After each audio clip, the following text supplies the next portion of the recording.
प्रेरणा, मेरी मोटिवेशन हमेशा squadron leader अपनी चतुर्वेदी थी। उनको जाना, उनके बारे में समझने की कोशिश करी। तो मैंने सीडीएस का एग्ज़ाम एक्चुअली 7 बार दिया है और जब बहुत पढ़ा तो समझ में आया कि ये profession is something that I really want to. वो यूनिफॉर्म मुझे चाहिए। आपने लगभग 10 से 11 बार सीडीएस का शायद एग्जाम दिया है। एक बार आप जब डिसाइड कर लो तो फिर आपका मन नहीं भरता है जब तक आप उसे पा ना लो। खुद का एनालिसिस करो, बैठ के सोचो कि क्या गलती करी और उस पर फिर वर्क करो, नेक्स्ट टाइम अच्छा दो।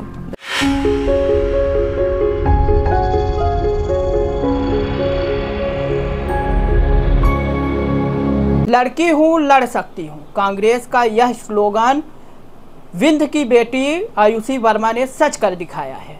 दरअसल इनका ऑल इंडिया रैंक 24 आया है और अब ये लेफ्टिनेंट बनने जा रही हैं। मेरे साथ मौजूद हैं, मैं डायरेक्ट इनसे बात कर लेता हूं और जानने की कोशिश करता हूं कि इस मुकाम तक पहुंचने में इन्हें क्या कठिनाइयां पड़ी और कितनी मेहनत लगी है। कहीं ना कहीं अपने लगन, देश प्रेम और देश सेवा के कारण ये इस जो एग्ज़ाम है, जो ऑल इंडिया एग्ज़ाम होती है, उस पर कड़ी मेहनत के बावजूद इस पद पर पहुंचेंगे। पहले तो आपको बधाई। Thank you sir. सबसे पहला मेरा ये कि आपको किसने बताया और कब पता चला कि आप इस पर सेलेक्ट हो गई हैं? सिलेक्शन की तो लिस्ट आ जाती है। मैंने एग्ज़ाम दिया था पहले सीडीएस, उसके बाद फिर हमारा एसएसबी होता है, तो मैं बैंगलोर बोर्ड गई थी, एसएसबी बैंगलोर। फिर वहाँ से आने के बाद 1-1.5 महीने बाद मेरिट लिस्ट आ गई थी, तो वहाँ से मुझे पता चला कि मैं वहाँ AIR 24 हूँ। फिर मेरी एक टेक्निकल एंट्री थी जिसका बोर्ड था एसएसबी जलंधर। वहाँ से भी 1-1.5 महीने के बाद आने के बाद मुझे पता चला कि मैं अपनी ब्रांच में AIR 1 हूँ। तो ये सब कुछ मैंने खुद ही देखा, ऑनलाइन अवेलेबल हो जाता है। कैसा रिस्पॉन्स था जब आपको पता चला आप सेलेक्ट हो गए और लेफ्टिनेंट जैसे पद पर पहुंचने वाली हैं? कैसा लग रहा था उस समय? ऑफ कोर्स बहुत अच्छा लग रहा था। मुझे तो उतना ज़्यादा फील नहीं हुआ क्योंकि ऐसा था कि मैं काफ़ी टाइम से दे रही हूँ। तो अब ऐसा हो गया था कि now I want to go for training, क्योंकि अब ट्रेनिंग का जोश ज़्यादा था। बट मम्मी पापा बहुत खुश थे क्योंकि उनके लिए ऐसा हो गया था कि लड़की AIR 1 आ गई है और सेलेक्ट भी हो गई है, finally she will go for training. Response कैसा था? फैमिली का रिस्पॉन्स कैसा था? कितनी खुशी थी? बहुत ज़्यादा खुश थे सब, और वो खुश हैं तो मैं खुश हूँ। अच्छा, कभी इसके पहले और कोई एग्ज़ाम दिया है या यही एग्ज़ाम दे रहे हैं आप? नहीं, मैं एक्चुअली मिलिट्री प्लस पैरामिलिट्री दोनों के लिए ट्राई कर रही थी। तो मैंने CAPF के भी एग्ज़ाम दिए, CAPF असिस्टेंट कमांडेंट।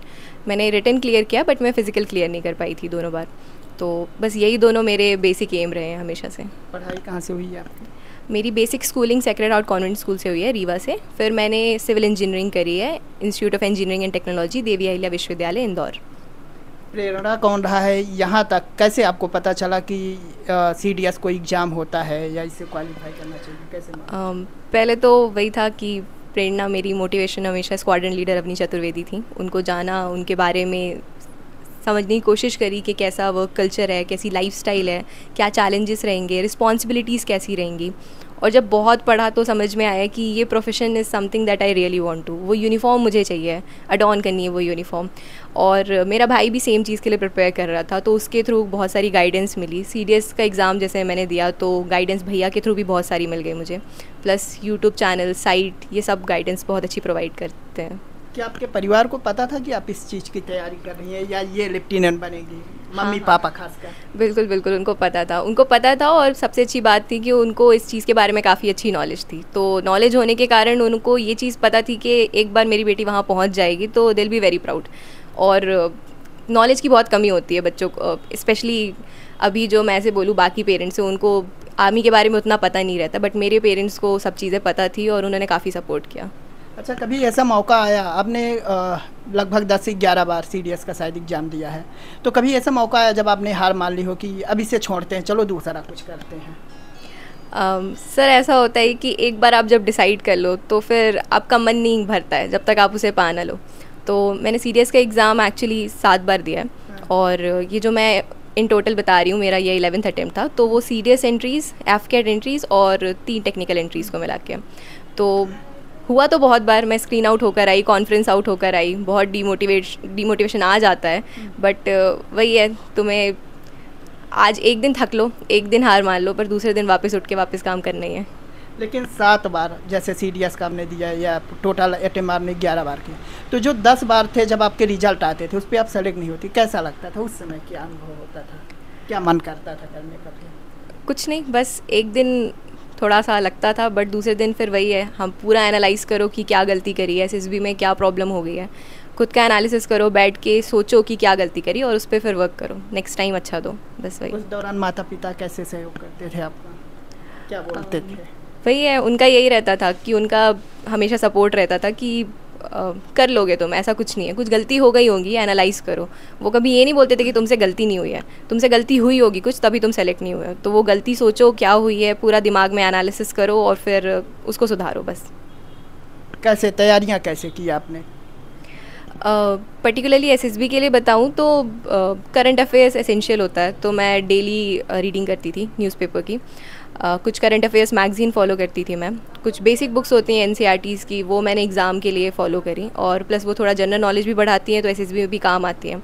और मैं न्यूज़ चैनल्स देखती थी क्योंकि उससे एक पर्सपेक्टिव डेवलप होता है, वहाँ पे ग्रुप डिस्कशंस होते हैं तो मैं अच्छे पर्सपेक्टिव दे सकती हूँ। और न्यूज़पेपर इंग्लिश पढ़ा क्योंकि उससे वो कैब अच्छी होती है, तो आप बहुत ही शॉर्ट और क्रिस्प वे में अपने पॉइंट्स रख सकते हो। प्लस बाकी इट्स ओवरऑल डेवलपमेंट, तो मैंने कुछ चीज़ें छोड़ी नहीं, जैसे मैं स्पोर्ट्स में हमेशा आगे थी, एक्टिव थी, तो I continued with basketball and everything, तो वो चीज़ ओवरऑल पर्सनालिटी को ग्रूम करके। अच्छा, मोबाइल का इस्तेमाल आजकल देख रहे हैं कि रील देखने में ज़्यादातर व्यक्त करते हैं, आपने कैसे उसका यूज किया? मोबाइल का तो मैंने यही यूज़ किया, मेरे मोबाइल में यूट्यूब के जो शॉर्ट्स भी आते हैं वो भी पढ़ाई वाले ही आते हैं, कहीं ना कहीं पढ़ाई के या फिर कुछ आर्मी से रिलेटेड आते हैं। और क्योंकि ऐसा होता है, एल्गोरिदम सेट होता है, आप जो देखोगे आपको वही दिखेगा। हाँ। आपने एक बार कुछ डिफरेंट चीज़ देखना चालू करी तो आपको वही दिखेगा। तो मेरे मोबाइल फ़ोन में तो मैंने यही यूटिलाइजेशन किया। यूट्यूब पे बहुत लेक्चर्स अवेलेबल होते हैं, आपको कोई टॉपिक नहीं समझ में आ रहा है, करंट में कुछ भी चल रहा है, you can find it on YouTube. आपको बहुत सारी साइट्स होंगी जहाँ पे करंट अफेयर्स पूरा एकदम बल्क में मिल जाएगा। बहुत सारे ऐसे चैनल्स होते हैं, ग्रुप्स होते हैं जहाँ आपको लोग मिल जाएंगे जिनसे आप इंटरैक्ट करोगे और जानोगे कि उनके एसएसबी के एक्सपीरियंस कैसे थे। तो ये सारी चीज़ें फ़ोन ने काफ़ी मदद करी, ऑफकोर्स बोलूँगी। अच्छा, आपने इंजीनियरिंग की है तो इंजीनियरिंग लाइन में क्यों नहीं गए, फिर इस तरफ कैसे माइंड डाइवर्ट हो गया? मैं एक्चुअली जब मैं स्कूल टाइम भी थी तभी से मुझे डिफेंस सर्विसेज में जाना था, और इसके लिए कोई सेट ग्रेजुएशन नहीं है कि आपको बीकॉम करना है कि बीए करना है कि बीई करना है। तो ग्रेजुएशन मैं अपने हिसाब से चूज़ कर सकती थी, बट जो मैंने ग्रेजुएशन किया उससे एक बेनिफिट था कि मुझे टेक्निकल एंट्रीज़ मिलती हैं जो कि डायरेक्ट एंट्रीज़ होती हैं, आपको एग्ज़ाम नहीं देना पड़ता, you go directly to SSB. तो एक तो वो प्रॉफिट था, प्लस सिविल इंजीनियरिंग में मेरा इंटरेस्ट था, तो as a graduation I was free, मैं कोई भी ग्रेजुएशन ले सकती हूँ। तो जो मेरे को इंटरेस्टिंग लगा मैंने उसमें ग्रेजुएशन लिया और फिर वापस अपने जो भी ड्रीम्स थे उनको फॉलो किया। कहीं से कोचिंग की है आपने? नहीं, बिल्कुल नहीं, घर से ही? हाँ, तैयारी मैंने घर से करी। तो ग्रेजुएशन के साथ ही आपने तैयारियां शुरू कर दी थी या फिर कंप्लीट होने के बाद?